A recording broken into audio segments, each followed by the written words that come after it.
I think all of us, myself included, were preoccupied with one battle after another releasing this weekend. We forgot that there were other movies that came out as well. And I don't think I want to see this abortion of a film. Maybe tomorrow, we'll see. And since I'm one of the few people on this platform with a somewhat following that has the guts to talk about films distributed by Angel Studios, I figured, what the heck, let's talk about The Senior, directed by Rod Lurie. The Senior is based off of a true story about a man named Mike Flint, who at the age of 59 decided he wanted to finish his senior year of college and also try out for the football team. Flint in this picture is played by Michael Chiklis. Am I the only person who thinks he hasn't aged a day in 25 years? Look at him from the show The Shield, which won him a freaking Emmy and is one of my favorite shows of all time, if not my favorite. And look at him now. He's basically the same guy. You're looking great, man. Tell us what your secret is, please. Chiklis does a great job in this role. We have a man who had a rough upbringing due to his strict father. We learned why he got kicked out of school his senior year, and see a variety of flashbacks that show us what his relationship was like with his father. Chiklis is the thing that keeps this movie afloat. Although once in a while he lets a weird accent slip into his dialogue, and it comes off as unnatural. Not just because I know what Michael Chiklis really sounds like, but he only does it a handful of times, and when he does, it comes off as just weird to me. To boil it down to the reality, we have a picture that is based off of a true story that is decently shot, well acted, and has an uplifting feeling to it, but it is a routine sports drama. This movie is way better than the other Angel Studio film I reviewed last year, which was Bonhoeffer, though. I like Chiklis' relationship with his wife mostly.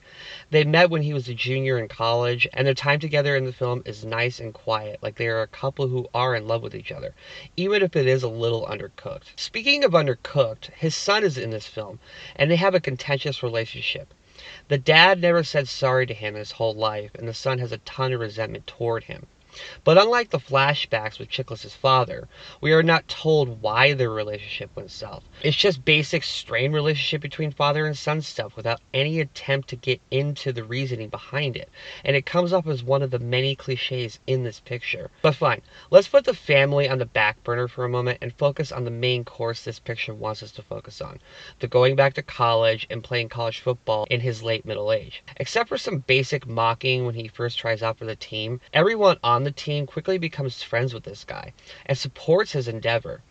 It may want to come off as sweet and add to the uplifting message of the film, but it flushes out the realism for me. There is no way people on the team would mock him more than they do in this film. Sure, he develops a rivalry with one of his teammates about midway through, but it comes out of the blue. Never is explained why the kid dislikes him, and there is no proper resolution to it. So it feels like a gigantic waste of time, and was only inserted there because they knew people would wonder the same thing I did 4 sentences ago. He's supposed to be finishing his senior year, right? His wife even tells him that he's not just going to play football, he's getting a college degree. Then why do we only get like a 30-second scene of him coming into a classroom? I think it would have added to the depth of his character and maybe even give us more cause to root for him if we had more time of him off the field and being out of his element when he's learning. You know, the thing we go to college for besides butt-chugging beers on Friday nights. He gets a neck injury in the film, and I really like that part of the movie. It shows the right amount of realism for the angle of his age that the film is going for. I like the stuff that he does with his recovery. It's all really well done. Let me ask you a question, though. If you change the sport to, say, boxing, do any of these story beats I've described sound familiar to you? Strained relationship with an adult son, being told you're too old to do something, the drive to finish something you started? Sounds an awful like Rocky Balboa or Rocky 6. And let me be just real here. Rocky Balboa is a much better film, and I couldn't escape that feeling the entire time I was watching this movie. Like it was a lesser version of a much better film, but is performed by a wonderful actor that I have a ton of respect for. The pathos between father and son is just not there as much as it should be for the weight it wants us to feel about it. Then again, neither are the relationships with his teammates. One of the teammates gets injured in the film, but I don't remember him being in it prominently beforehand. Like he felt like a background character for most of the film except that moment. And now we're supposed to care that he is hurt? It sucks for anyone to get hurt doing something that they love, but I didn't know who the guy was and why he and Chiklis cared for each other. there is no true relationship building with any of his teammates. If you look at the film The Long Walk, there is a strong brothership being built throughout the entire film, so you care what happens to them both because of the brotherly bond they build.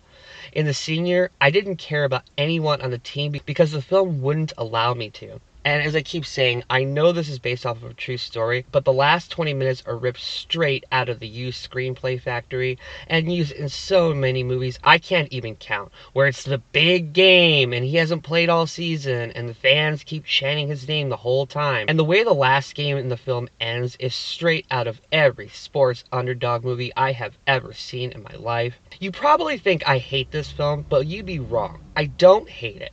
I actually like the heartfelt message of the film to never give up on your dreams and finishing your business. But the film thinks we are all stupid.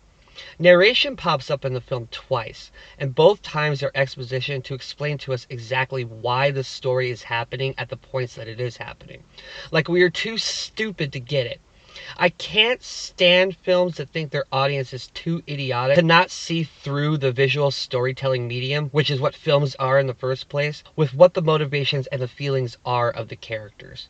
Chiklis is a good enough actor that I can read from his face what he is thinking. I don't need it explained to me at weird interludes. It feels like I'm being pampered to and pulls me out of this uplifting and heartfelt moments of the film. There is some awesome real footage during the end credits, as well as news footage of the real Mike Flint. We see him playing football and he gives interviews, and we even see him meeting Michael Chiklis. He looks really good for the guy that has to be in his, late 70s? Because the film takes place in 2005. And it's inspiring what you did, man, but damn it, I hate the pay it forward QR code bullshit.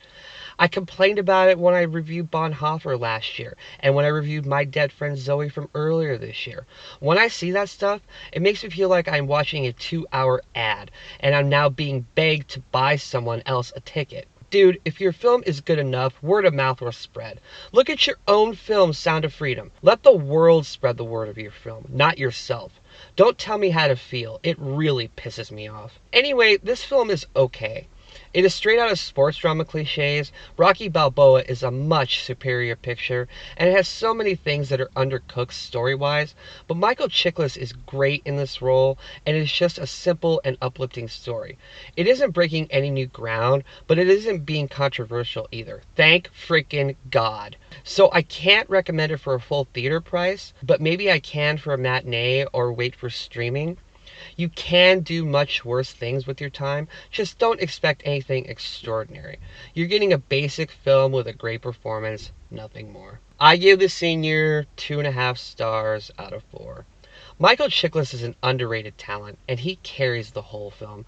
Just wish it could have shown all the struggles, instead of the same stuff I've seen 1,000 times before. And that is my review. Thank you so much for watching. If you like this, please like and subscribe. Here's links to my other videos. Follow me on social media if you like. And until next time, I am Ghost.